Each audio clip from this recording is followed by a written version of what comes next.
Office থেকে দুদিনের একটা ছোট্ট ছুটি পেলেই ফার্স্টেই আমাদের মাথায় আসে সমুদ্র। চলুন আজ আপনাদের ঘুরে দেখাই নীল সমুদ্র মন্দারমণি।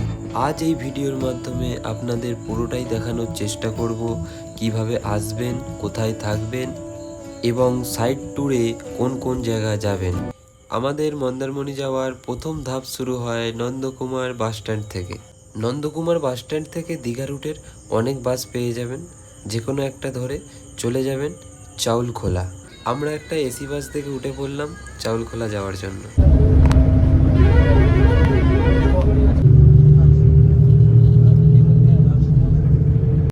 এটি ছিল কলকাতা দীঘা বাস, নাম্বার দিয়ে দিলাম স্ক্রিনে, আপনারা বুক করেও যেতে পারেন। আজ ছিল 15ই আগস্ট, তাই স্কুল থেকে স্বাধীনতা দিবস উপলক্ষে র্যালি বেরিয়েছে। আর আমাদের মতো বাঙালিদের হলিডে এলেই যেন মনে হয় সমুদ্র আমাদেরকে ডাকছে। নন্দকুমার থেকে চালখোলা পর্যন্ত পৌঁছাতে আমাদের টাইম লাগলো 1 ঘন্টার মতো বাসে। নন্দকুমার থেকে চালখোলা পর্যন্ত এসি বাসের ভাড়া 100 টাকা পার পারসন। চালখোলাতে নেমে অটো ধরে বেরিয়ে পড়লাম নীল সমুদ্রের উদ্দেশ্যে। আপনারা যদি অটো ভাড়া করে যান তাহলে আপনাদের পড়বে 150 থেকে 200 টাকার মতো, আর যদি নর্মালি যেতে চান তাহলে পার পারসন 30 টাকা। অবশেষে চলে এলাম মন্দারমণি মনসা মন্দিরের সামনে। মনসা মন্দিরের পাশের রাস্তাটায় সোজা চলে যাচ্ছে বীজের দিকে। এই সেই নীল সমুদ্র। একদিনের ছুটিতে আপনারা ফ্যামিলি বা গার্লফ্রেন্ডকে নিয়ে ঘুরে যান একান্তে এই নীল সমুদ্রে। সমুদ্র থেকে এসে চলুন এবার কিছু খেয়ে নেওয়া যাক। আজ সকালের ব্রেকফাস্টটা এখান থেকে করেই তারপর আমরা হোটেল খুঁজতে যাব। 2 পিস 40 টাকা পড়বে, ওর সঙ্গে তরকারি আছে, মুড়ি তরকারি 30 টাকা, ডিম টোস্ট 35 টাকা, আর বাটার টোস্ট 35 টাকা। মোটামুটি বাজেটের মধ্যে আমরা চলে এলাম এই শঙ্খভিলা গেস্ট হাউসে। এখানে রিসেপশনের কাজ শেষ, চলুন ছোট্ট করে দেখে নেওয়া যাক রুম ট্যুর।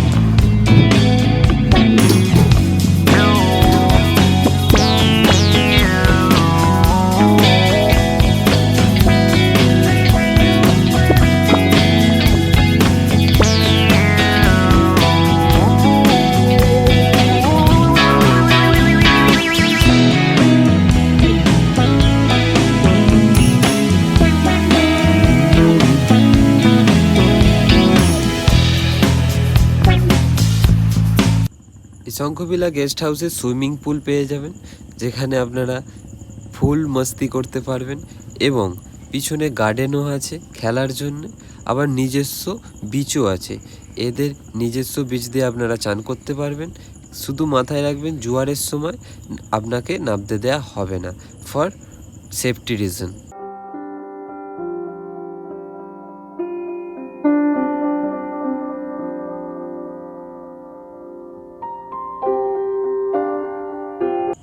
রুমে ব্যাগপত্র রেখেই সোজা বেরিয়ে পড়লাম চান করার উদ্দেশ্যে। আমাদের আর কেউ আটকে রাখতে পারলো না, সমুদ্র যেন টান ছিল।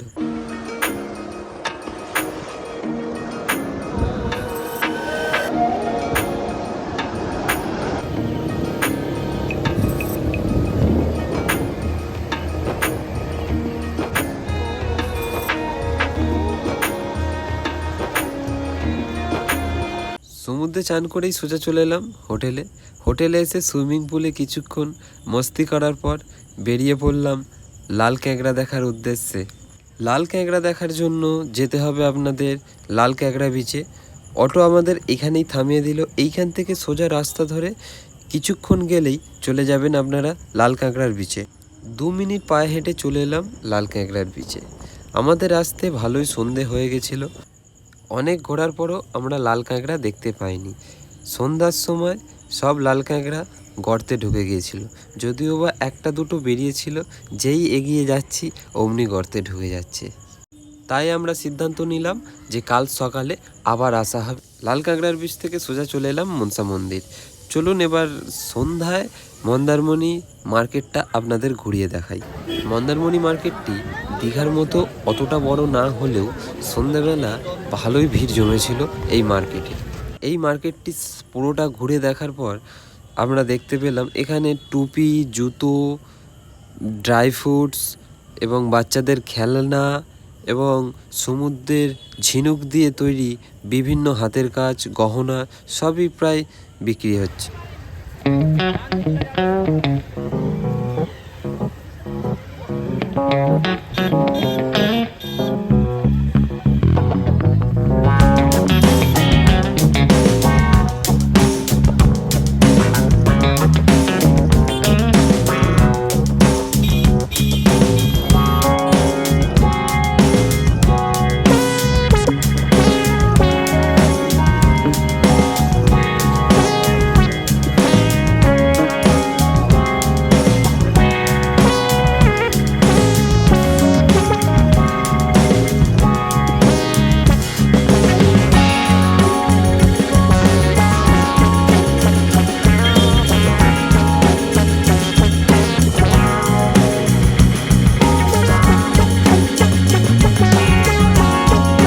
মার্কেট ঘোরার পর আমরা সোজা চলে এলাম বিচে। রাতে কিন্তু ভালোই ভিড় হয়েছিল এই বিচে।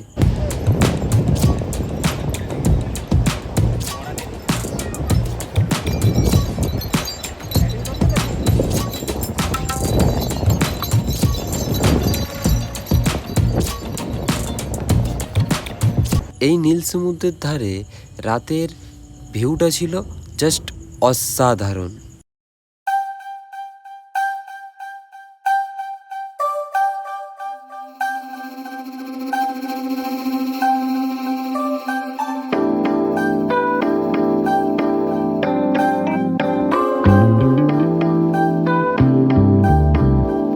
লাল কাঁকড়া দেখার ইচ্ছাটা আমাদের মধ্যে ছিল তীব্র, তাই সকাল সকাল উঠে আবারও বেরিয়ে পড়লাম লাল কাঁকড়া দেখার উদ্দেশ্যে। চলে এসেছি লাল কাঁকড়ার বিচে। ওই যে দূরে দেখতে পাচ্ছেন লাল লাল বসে আছে গর্ত থেকে বেরিয়ে, সবই লাল কাঁকড়া। যেই সামনে যাচ্ছি অমনি গর্তে ঢুকে যাচ্ছে। তাই আমরা ঠিক করলাম টাইম স্ল্যাপস চালিয়ে ফোনটাকে রেখে দিয়ে আসবো ওদের সামনে।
এই ভিডিওটি আজকের মতো শেষ করলাম এখানেই। দেখা হচ্ছে নেক্সট ভিডিওতে। ভিডিওটি ভালো লাগলে লাইক, কমেন্ট, শেয়ার এবং সাবস্ক্রাইব করে যাবেন।